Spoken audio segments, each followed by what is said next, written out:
Recording. Welcome, everyone. This is a special edition of the Wednesday webinar, what we're calling the Library Lowdown.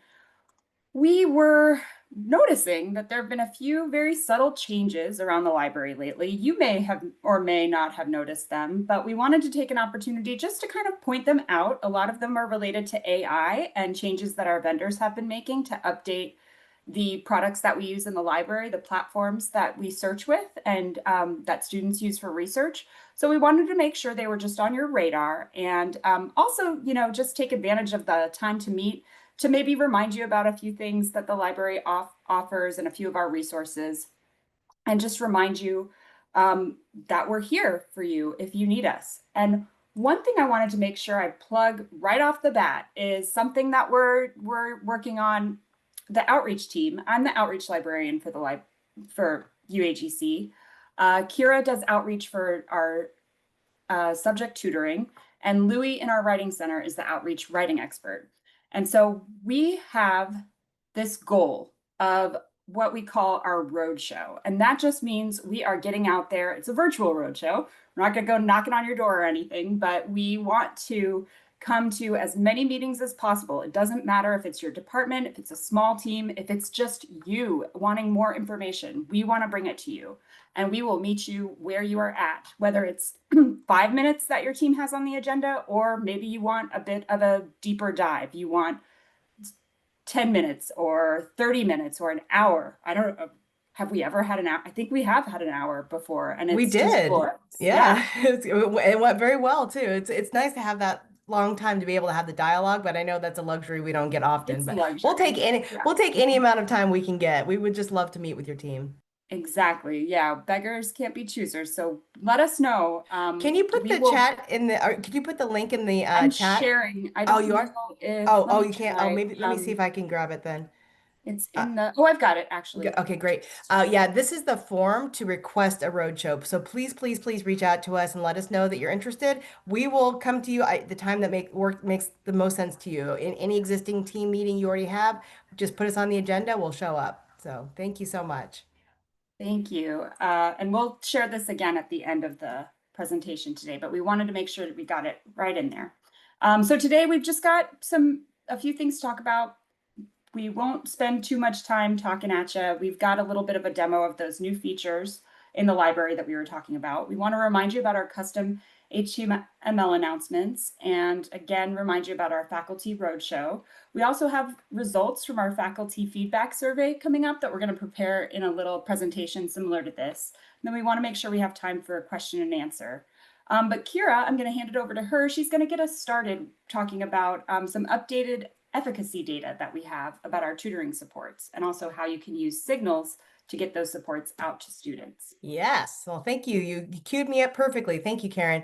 Okay, so recently we partnered with the Office of Institutional Effectiveness to look at the last 2 years of data. So we looked at the full year of 23 and the full year of 24 to see if there's any updates to any of the outcomes that students have using our services. And so one of the wonderful things that we found in this analysis that, again, spanned 2 years and covered all of our vendor supported tutoring resources, we found that students that use our services have higher pass rates, lower fail rates or withdrawal rates, and better next course progression if they use the services than if they don't. And that's across the board, especially in the undergraduate area. We noticed a larger difference that it made between the non-user, which is the one in the red, the bar in the red, and the blue is the user. And they do match them, user and non-user, across a lot of different criteria to try to make sure that they're comparing apples to apples. So there's a lot more that goes into the analysis. If you're interested in seeing the full report, absolutely, please reach out to me. I'm happy to email you a copy of the report so you can review it, so you can see all the nitty gritty and the data and how they did the analysis. But I just wanted to kind of share some high level outcomes with you. So this first one here is library tutoring. And as you can see, it did make a difference in the pass rate, next course persistence, and withdrawal rate. The exact numbers are, I believe, and I have it in the notes, but I think it's 82% versus 86% pass rate, for example. And if you go on the next slide, is referring to the subject tutoring difference. As you can see, the difference is a little bit more slight here. Subject tutoring impact on pass rate, next course persistence, and withdrawal rate, but it's still there, still significant enough to they used data science terms like statistically significant and those things that I don't well understand very well, unfortunately. But it is still significant, but not as impactful. I think there's an impact versus significance. I don't know. Uh, but at any rate, you can see that there is still a difference that is being made for the pass rate, next course persistence, and withdrawal rate. Yes, thank you, Jackie. And I'm sure that you know so much more. I mean, what you know versus what I know is there's a sea between us, but I am learning. I'm trying my best to understand all of this because it is important that we are measuring our outcomes and making sure that the services and supports that we are providing to students, whether that be directly from my team or whether we are getting those resources supplied by a external vendor, we want to make sure that they are making a difference and that we are getting a good ROI and that students are having a good experience and that appreciate the service or that they see the value in it and they are getting good outcomes. So that's subject tutoring. The next one is writing tutoring. So they combine in this particular analysis, the paper review and live writing tutoring outcomes because what they found is that students that use writing tutoring often, almost always, use paper review concurrently, which is actually a really good thing. So we see a really nice difference for writing tutoring paper review as far as the pass rates go. There's still a small difference it makes in the next course persistence, and then a nice chunk of change in the withdrawal rate. So students that use paper review and live writing tutoring are less likely to withdraw from their courses than those students that use them. So I thought that was a really interesting data piece. So that is our efficacy data report. Now, this is the next slide I want to spend a few moments on because it's really something that we are struggling with lately, and we just want to be as full transparent with you as possible, and also to ask you, just quite frankly, to help partner with us to try to turn the ship around. As you can see, we've been having a significant decrease in the use of our services year over year over year over year. Starting from about May 2021, you see that there's a pretty steep decline in the usage. There's a variety of factors for this. This is live tutoring usage and paper review usage. So you can see both are kind of equally kind of going down in trajectory. And there's a variety of factors. One of them is we do have less students enrolled since 21, right? We've all seen the year over year that we've getting less FTE, but that's not the full story. There's other reasons. There's also some courses used to require either a paper review or tutoring session in the course, and that has been kind of gotten out of the curriculum and made maybe recommended instead of required, or that course isn't being taught anymore. There's a lot of reasons, but the reason that we can affect the most and that we still hear quite a bit is I didn't know you guys had writing tutoring. I didn't know you had paper review service. Why didn't anyone tell me there's a librarian available 24/7? I'm in my last course and I've never heard this. We are still hearing that way too often. And that knowledge gap is the piece that we can all affect. Every one of us partnering together, and it really does take a village. So I really encourage you as faculty to get the word out there. We have, and we're going to be talking about this a little bit, but we have a whole slew of HTML announcements, for example, that you can post in your course. They're ready-made HTML announcements. We'll be posting a link in a little bit for those. And that's a really great way to raise awareness of our services to get and encourage students to use them. We also have signals, and actually, I think that might be the very next slide. Yes. And I don't know if you can do this, Karen, as we're talking, but I would I'll love paste the link. oh, Yeah. excellent. So we recently created this signals tip sheet because what we have found is that a lot of faculty are not aware that there are some really helpful templates in signals that faculty can use to send to students to help them with support in a variety of different areas under our purview. So there's subject tutoring, a referral.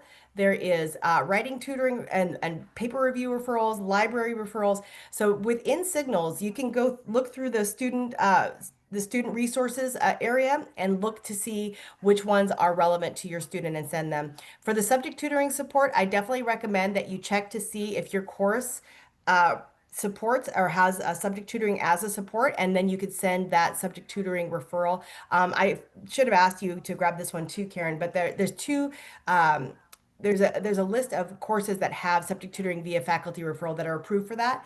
Now, Yep. the other thing I'll say, if you have it, that would be fantastic. But I know I didn't They're ask you actually for it. linked on this Signals tip Oh, sheet, so I can perfect. just Oh, grab them really quick and put them in the chat. fantastic. That's perfect. Thank you.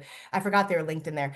So the other thing I'll say is if you're teaching a course that does not have subject tutoring available via faculty referral, please reach out to me. We can change that. Like if it's a subject that the vendor offers for coverage, if they have subject tutoring coverage in that area, and you as the faculty member feel like it would be a really good fit for students to have that extra layer of support, let's have that conversation. This list, we want it to continue to be updated and changed. So let me know if you don't have the support that you need for your course, and we can certainly talk about it. All right, so the next one is, thank you. I wanted to show you just a real quick run through of how to use Signals in case you haven't used it for this particular purpose. Within every instructor's version of Canvas, you will see the Signals link. You click on that Signals link, and then you can scroll down and you'll see everybody that's enrolled in your current course. You'll see them listed there, and it will have engagement reports and all this stuff. But for the sending the signals template, what you're going to do is click on that little envelope icon. You click on that for any student. Thank you for pointing that out. And then the next slide, you'll see once you click that envelope icon, you can then select which referral that you want to send them, which signals template you want to send. And in this case, I'm pointing to the subject specific tutoring template. Now, for a lot of the courses that you will see in that tip sheet, that's the only way that students can access subject tutoring. They cannot self-select it in the course. It's only available self-selection in about 30 courses. And then we decided to add for, I think it's over 300 courses, additional courses, the ability for faculty to control that and to be able to send students subject tutoring referrals to those that are struggling, those that are in need, those that need that support. That is available for you to send to students as needed. So please know that that is a tool for your toolbox to be able to support students. So just want to make sure to raise awareness about that. All right, I think I might be done. Yes, now I'm going to hand it over to Karen to talk about the library supports we offer.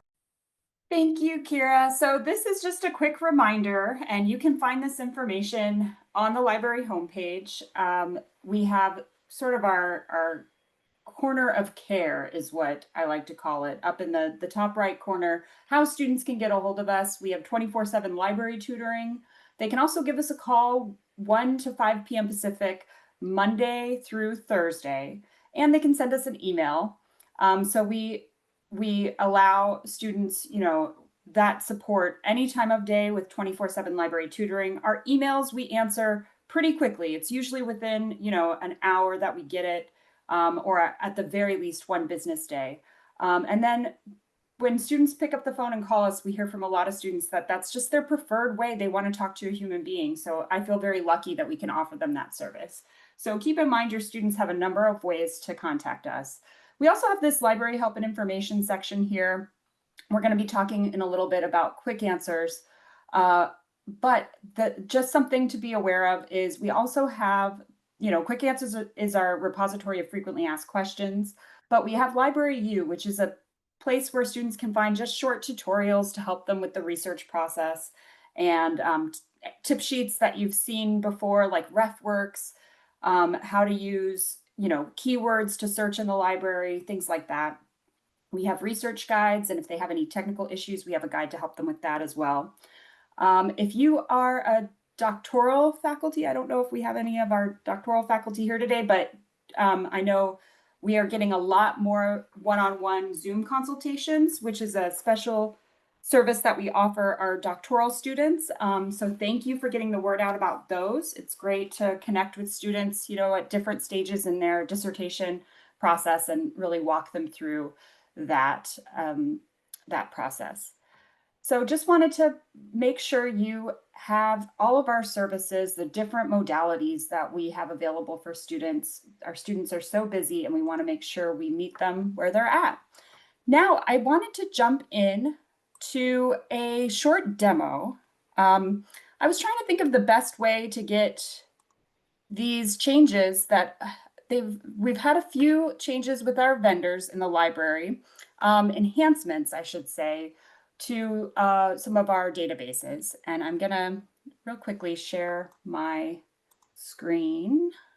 Let me do a new share. There we go. You should be seeing the library screen now. And these little enhancements, you probably would not even know they were there if you weren't looking for them. But I'd like to take this opportunity to just let you know that they're there. A lot of them are just subtle improvements in how you can search the library through AI improvements. And I wanted to point those out in case you get questions about them for students or you want to play around with them. A lot of these features are in beta. So our vendors, and the vendors I'm speaking specifically about are EBSCO, who EBSCO provides our EDS service, our discovery service. So this library one search box runs on EBSCO software on their platform. So they've made some enhancements with AI search capabilities. And also ProQuest is our other big vendor in the library. And they've launched something called the AI Research Assistant. And again, it's a feature that you probably wouldn't even notice if you weren't looking for it, but I want to make sure that you know it's there in case you get questions or you want to check it out yourself. So the first thing I want to talk about is EBSCO and their natural language search feature. Now, students, as you know, we hear a lot about how different the search experience is in the library versus Google. We hear that all the time from students is like, why can't I just type in my question and get results? And so I'll do a little demo here of what I mean. Now, if a student, wait, let me back up. And let's say, I'm a student and my research question is about how does social media impact mental health in teens?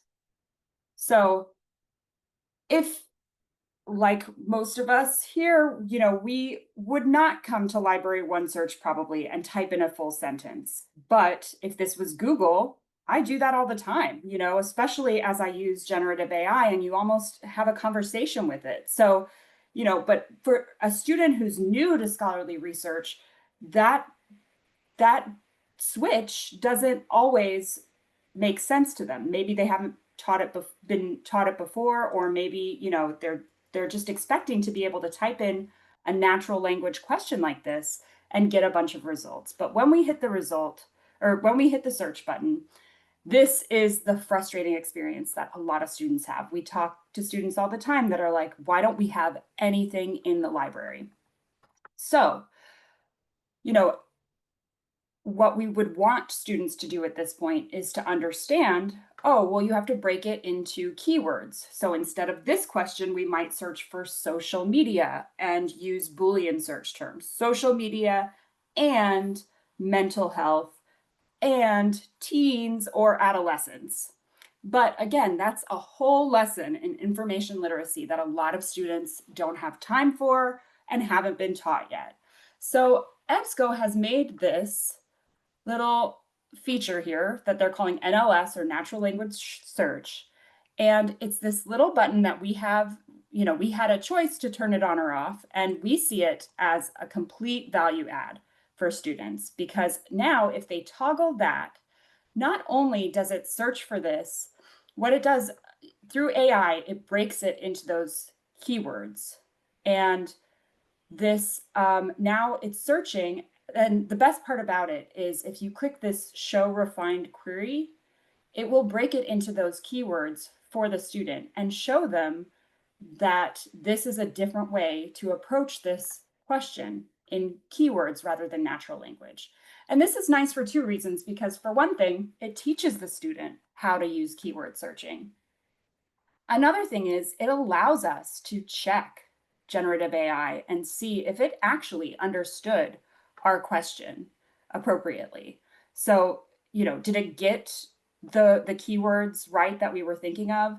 Does this make sense? Maybe we don't want to include psychology here, or maybe we want to be more specific about teenagers instead of teens or adolescents. So that's a nice little reality check for us to know what it's actually searching. And now we have a lot of results that we can find. So this is a great feature. We're excited about it. We'd love for you to try it out and let us know what you think. Again, it's just a different way to search. It doesn't mean students can't use keyword searching. I still definitely use it because it's just what I'm used to. But if I get to a point in my research where I'm not finding the results that I want to find, then I toggle on this natural language search and I get completely different results. So it's just a different way to sort of approach that iterative process of searching. And it's important, I'll point out, if you go to advanced search here, and if you go down here to where it says filters, you can actually click onto search options and see all the different search modes that are possible in EBSCO. Um, and right now we've got natural language search selected, but you could also, through advanced search, you can always change it to be more specific, like find all my search terms.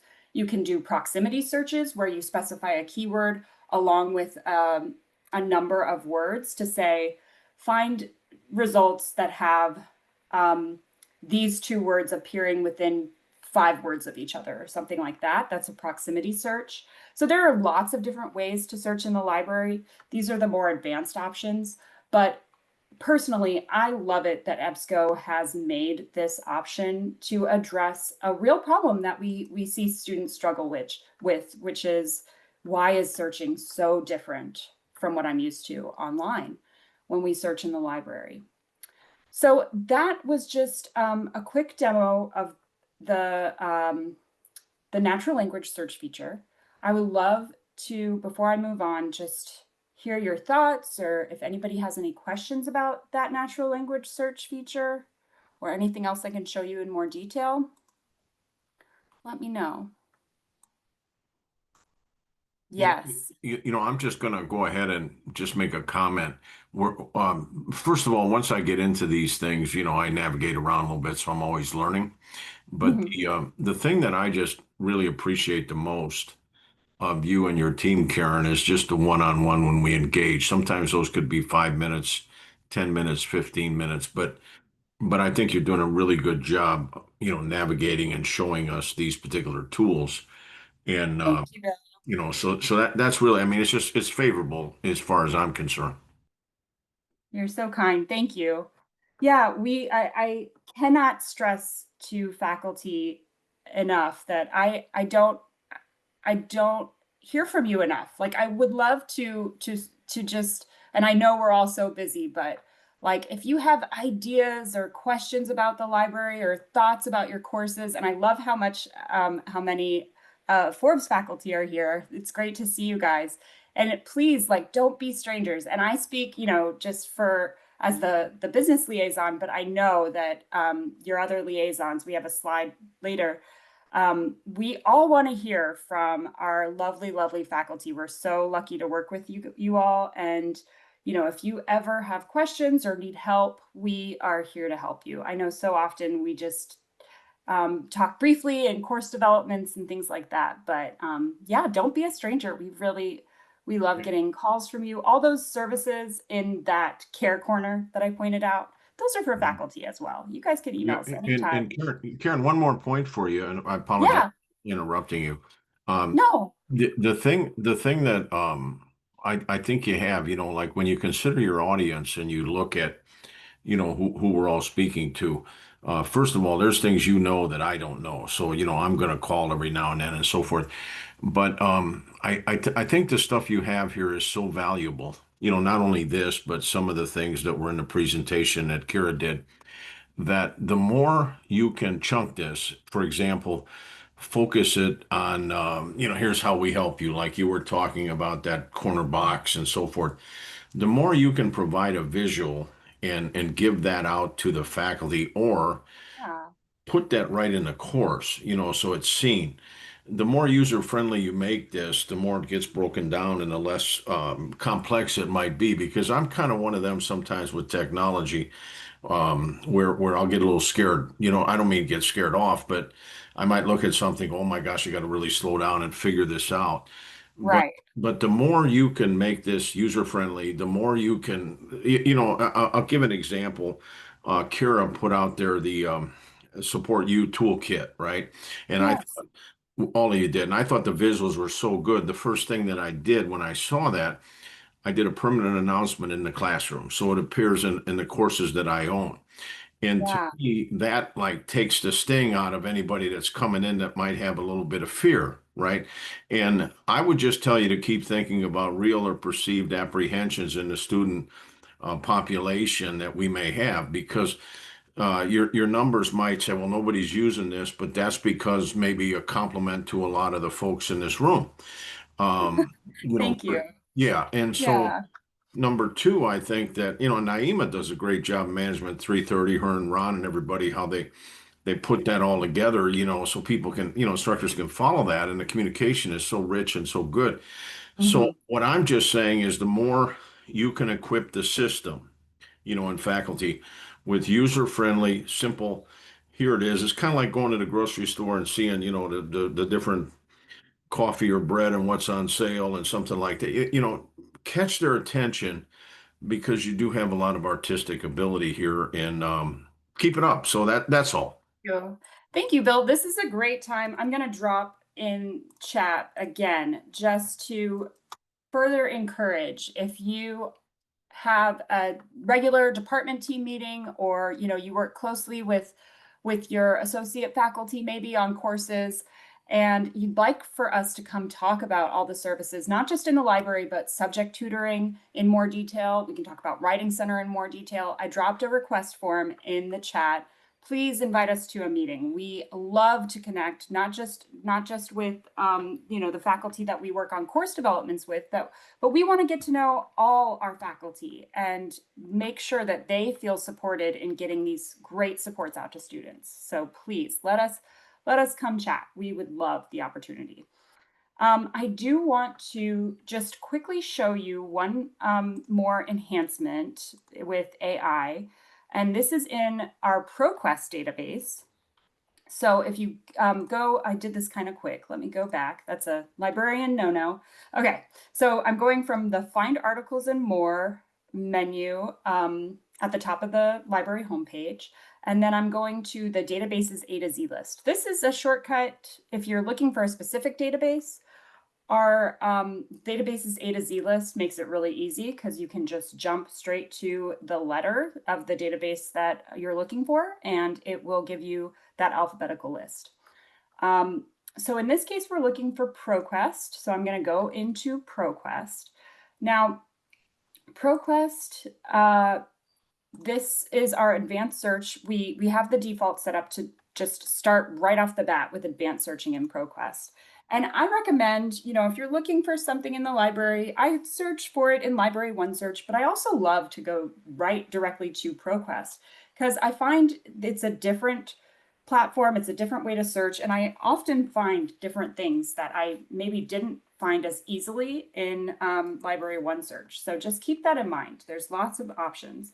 So let's do our same search in ProQuest, and this time I'm going to use a keyword search. So let's do mental health and teens, and I'm going to add a row here, social media.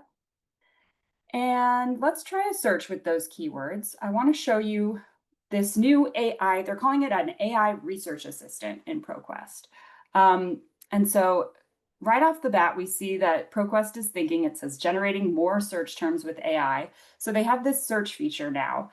It helps you search by suggesting other keywords that you can add right here to your search, just with the click of a button. So that's something, let's say maybe we want to talk about self-esteem in teens. You can click that and it'll automatically generate those results. And if at any point you want to modify, you can modify in the search itself, or go to modify search for more options. But so once, the really cool thing with this research assistant is it can help cut down on the time it takes to assess whether an article is actually relevant or not to your research. And what I mean is, if you click into one of these articles, let's take this one, associations between social media bedtime technology use, and we're opening up this article. I just clicked on the title. And now over here in the right margin, we have this AI research assistant that pops up. And what this does, it gives you a quick key takeaway. And this will have 3 paragraphs. The first one just gives you a summary of it. Then it suggests some additional topics that are included in this. And then it explains kind of why we're seeing this in the result. Where did it come from in relation to the search terms that we used?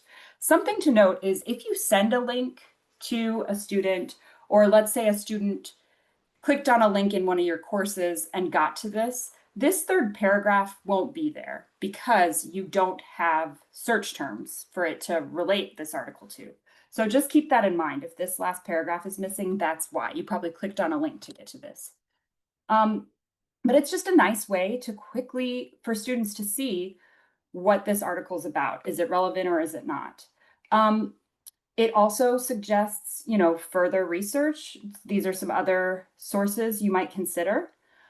This is really helpful because it can quickly let students build a vocabulary for their research topic. This provides index terms, and you can quickly just click off these if you want to add them to your search or do a different search for these. Another nice thing that it does, if you click on findings and conclusions, it gives an AI-generated assessment of what the findings and conclusions are for this. And it even provides quotes. So in this case, it pulls out 7 different quotes and how they support these different findings. So this is just something also to be aware of, if students ask about this, or if you see certain quotes popping up, this might be where they come from. So you can jump to where this quote is in the document, which makes it very easy for students to quickly get to a relevant part of an article. You can copy and paste, but that's something just to be aware of. It summarizes your findings there. And then you also have the option to brainstorm related research topics. And this is a great way for students maybe to extend their research or narrow down their research topic, find some different ideas. And with any of these, if you click on the magnifying glass, it is going to open up a new search window with that search, those search terms in them. So just a really interesting way that our ProQuest and EBSCO vendors are finding ways to integrate AI in a way that hopefully enhances the research process for students. It's a way that maybe is a little bit more accessible and easy to understand and navigate. And again, if you weren't looking for it, you might not even know it was there or understand that this is generative AI. So it's definitely something to be aware of. And this is only the beginning of the conversation. I would love to hear from faculty about ways that we can, help students and support them in navigating some of these new features in the library. We actually have, I'll drop the link in chat. We have a webinar coming up in a month, about June 26th. And it's on using generative AI to support independent research. We've done it before, but I'm excited because I'm going to incorporate some of these new features in this webinar for students. And we're definitely looking at ways we can enhance our tip sheets to include training in these features that are slowly trickling into our library. So if you have questions or thoughts or comments, please let us know, because we definitely want to include faculty in the ways to best support your students. So real quick, this feature that I just showed you, this AI Research Assistant, is for ProQuest Central, but another product that ProQuest supports and provides for us is our ebook platform. So if you want to quickly get to eBook Central, the quickest way I find is just the gray ebook button will take you to our ebooks database list. And then if you click on Ebook Central, it should open Ebook Central in a new window. And you'll see ProQuest Ebook Central up here in the corner. Now, this is very similar to what you just saw. So I won't spend too much time, but I wanted to point out, this is especially, I feel like, going to be helpful for faculty. We have our resourceful program, which we try to include, more textbooks from the library in our courses. And it can be a lot, as you know, to try and find a textbook that's a good fit for a course. So I just typed in, let's say I was teaching a digital literacy course here, and I want to see all the books that we have on digital literacy. If I found this book, Digital Literacy Unpacked, and I open it up, if I go into the online reader, so click Read Online. Now, we're used to seeing this, but now this research assistant, which again, it's in beta, but this pops up in the left-hand corner. And this basically does the same thing that you saw the research assistant doing in ProQuest for that article, but in this case, it's doing it for the book. So it's providing us a description of the book. This can be really helpful if you're assessing if it's the right book for your course. It gives you just a description of the book. If you go into a specific chapter, well, let me scroll down a little bit. This is helpful too. If you select a search term, in this case, these are the like Library of Congress index terms, the subject terms, you can just click that and then it will show you what other books we have in the library on that topic. So that's a quick way just to see what else is available. But if you go into a specific chapter, let's jump down. Let's see. I'll go down a little further. I like this one, copyright and digital literacy rules. So let's say I want to see if this is a good chapter to include in my course, but I don't have time to, flip through and read all of this. Let's see what the research assistant says. It's going to give me a really helpful key takeaway from this chapter about what it's about. It'll show me, it breaks down the most important concepts from the chapter as well. It's thinking. There we go. So it shows me, oh, okay, this is actually really helpful. It's almost like a table of contents for the chapter itself. So now I can either know if, okay, this is a chapter that I do want to read more closely to see if it's useful in my course, or maybe, what I'm actually looking for is copyright literacy, and I can just jump back out into a search for something on copyright literacy. So it's a new feature. It's brand new for us. We're still learning about it. We're still testing it out, but I would love to get faculty eyes on this and hear from you all. Is this a feature you would use? Do you feel like it's accurate?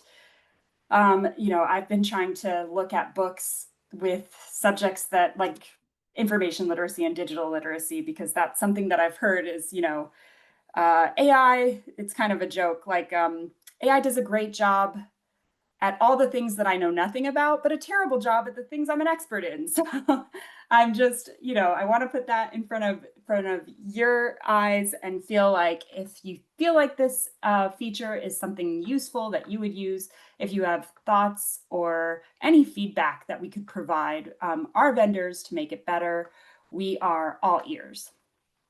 So yeah, that is the end of our little AI demo there. I just quickly want to point out, well, before I move on, we've still got some time. So does anyone have any questions before I immediately switch gears?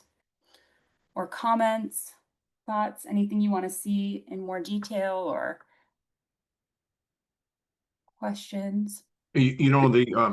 Something come to mind when you were talking about AI is you had sent out and I can't remember the university it came from, Elon, I think it was, Oh and yeah. you had a link to how they use AI. I would just submit to you that maybe the group would enjoy just seeing that as an example. Yeah, Okay. I love that. I love that guide. Let me find it. I'll put it in the chat right now.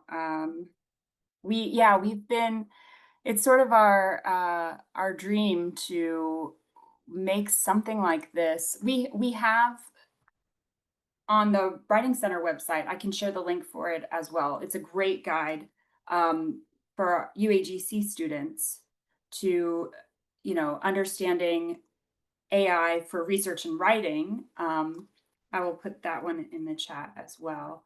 But so I just dropped a link in the chat to what Bill's talking about. It was put together with AAC and Elon University about, it's a much more holistic guide about how to incorporate AI into courses, as well as like understanding what AI is and guiding students in AI.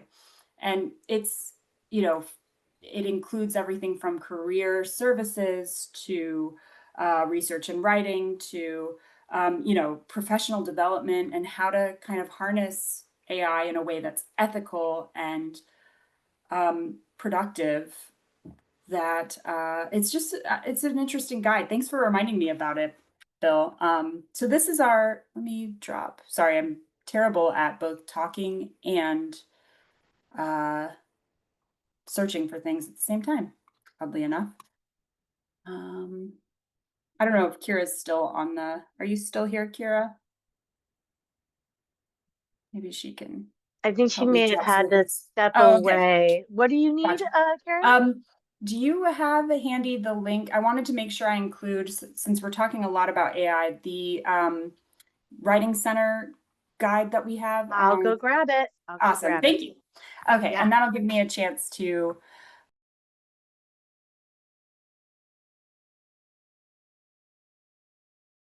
Oops, I think you muted yourself, Karen. Thank you. Sorry. I'll switch gears now. I wanted to quickly just put a refresher out there about a few features like our quick answers. I feel like we haven't always done a good job of highlighting to faculty some of the unique ways we can use quick answers in courses. So quick answers, if you don't know, it's our repository of frequently asked questions. We have a link to it here on the library help and information page. And it's really useful, when we say it's a FAQ, sometimes you think, oh, it's got 10 questions. Like, how useful are FAQs really when you need an answer? This is not that kind of FAQ. We have 185 answers right now, and we are constantly building this repository out. I say we, really, the hats off to Allison McDermott.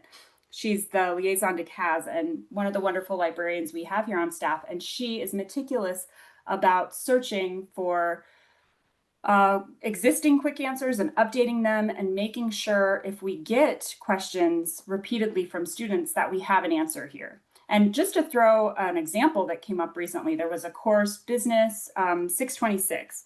And I don't know, we think it might have just been one student who was having trouble with this assignment. And we can actually see when a student types in a question to quick answers, we can see what they were asking. And this student came back again and again to ask a question about Business 626. And so we decided, okay, we're going to make it so that if any other students come back with this question, and in this case, you can just search Business 626. Allison's got everything tagged with specific courses. So now a student, they were looking for how to use the library to find information on raising the minimum wage, how that would impact the economy. So now, if they searched for minimum wage or something like that, this same quick answer will come up. And this is nice because it has it broken down into a keyword search that will bring back results that this will help the student with their assignment. So that's just one example. But if you ever notice in a course that your students are maybe struggling with an assignment or the research for an assignment, something like that, please reach out to your liaison because we would love to. There's lots of different ways we could address that. Maybe it's a tip sheet in the course. Maybe it's something as simple as creating this quick answer, which is very easy for us to create. And then these links, this isn't behind any sort of authentication. It's actually just alive on the web. It's not behind the library paywall or, the authentication in the library. So you could actually just share this link with your students and yeah, we could just like that help connect them with the resources that they need. And we've got lots of different quick answers. I know Gen 103, that's another big one that we get a lot of questions about. So that's we have a few quick answers actually in the course that direct students with the research assignment for Gen 103. So I just kind of wanted to put that out there and make sure faculty was aware that this is another option for helping your students with research in your course. So keep us informed if there's ever anything we can do. And along those same lines, I'm going to go back to sharing my PowerPoint here because let me go. Oh, so we have HTML announcements. This is another way that you can quickly and easily give your students an idea of how to connect with us.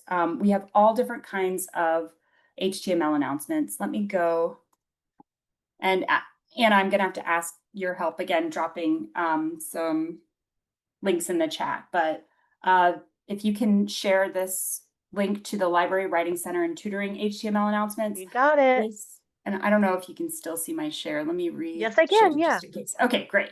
So this walks through a lot of different ways that you can let your students know right away about one of our resources or services. Let's say your course has a lot of research coming up and students have been asking a lot about RefWorks. Come here to our HTML announcements page and grab the RefWorks HTML announcement. It tells you what it says. It gives you an example of what it will look like when you post the code in your course. But if you scroll down, all you have to do is click this button and we've already created the announcement for you. You don't have to do anything except copy and paste this into an announcement in your course. And it will appear like this for your students and connect them with our RefWorks job aid. So that's just one example, but we have been through the faculty roadshow hearing so many great ideas from faculty, from advisors about, you know what my course could really need? We have a big research assignment that comes up in week 6, but students have kind of forgotten about all the great services and resources available to them. Could we put an HTML announcement in week 2 that just lets them know, hey, your librarians are here to help you, your writing center experts are here to help you. And it makes such an impact for students if they see these early on in their course and they feel that culture of care right away, just kind of wrapping around those supports. So yeah, use our HTML announcements. If you have an idea about what would make a great HTML announcement, let us know. We might already have one, but we're always looking for more to build. So we would love to partner with you to get exactly what kind of support you, oh, great. Stephanie just discovered the SIFT one.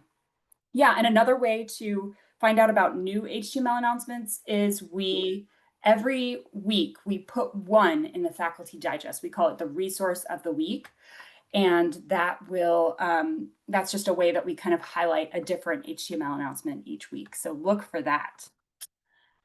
Okay, so I am going to go back and, oh, this just is an example of a list of some of the more popular HTML announcements for the library that we like to promote. You can let your students know about quick answers, about how to get in touch with us. Maybe they need a refresher on keyword searching or why we don't use Google for scholarly research, those kinds of things. So keep that in mind. And I've told you a lot of different ways for how we can get these resources in front of students in your courses, but the people to actually make it happen are your library liaisons. So get in touch with your liaison. We would love to hear from you. I mean it. We want to get to know all of our faculty and make sure that you have what you need to connect with your students about our supports and services. So let us know. There's no limit to what we want to do for you. So let us know how we can help. Yeah, Karen, I just want to give a shout out to Anna too, because she helped me with a project for the IGI chapter we're doing. And Anna, I want to tell you, it was just absolutely exceptional working with you because after you listened to me, you took that and you helped me search and you actually found articles that were connected to what our objective was. So thank you. Oh, that's fantastic. My Thank you. pleasure. Happy to help. All right. Well, we are just about to wrap up. I wanted to make sure I plug our Ready Research. This is that AI. Sorry, let me share my screen. Or I guess I need to. Here we go. Nope, that's Port U Roadshow. There we go. Okay. Sorry, my computer has a mind of its own today. I wanted to make sure I didn't forget to post the link here for our Ready Research student webinar. We do a lot of these faculty webinars every third Wednesday of the month, but we have been slowly trying to build up our student webinars. So please let your students know we've got a great one coming up on generative AI. Let's see, we've got the flyer here. I'll post that in the chat. Please share it with your students. We would love to have a great crowd. And I know this is a topic that a lot of students have questions about. So we want to make sure we've got them. And finally, let's see, I want to post one more time, just remind everybody, please invite us to your roadshow. We would love to come chat with your team or your department and get to know what are the pain points that your students struggle with? What could we put in your course? Or, what maybe there's a resource that we need to develop. We would love your ideas on that. So I'm dropping this in the chat. Don't be a stranger. Please reach out and let us know. We will work with whatever amount of time that you have, whether it's 10 minutes, 15 minutes, 45 minutes, or an hour. Just let us know. And with that, I will just say thank you. And if anybody has any questions, we've got a few minutes before we adjourn. Any comments or questions we can answer for you.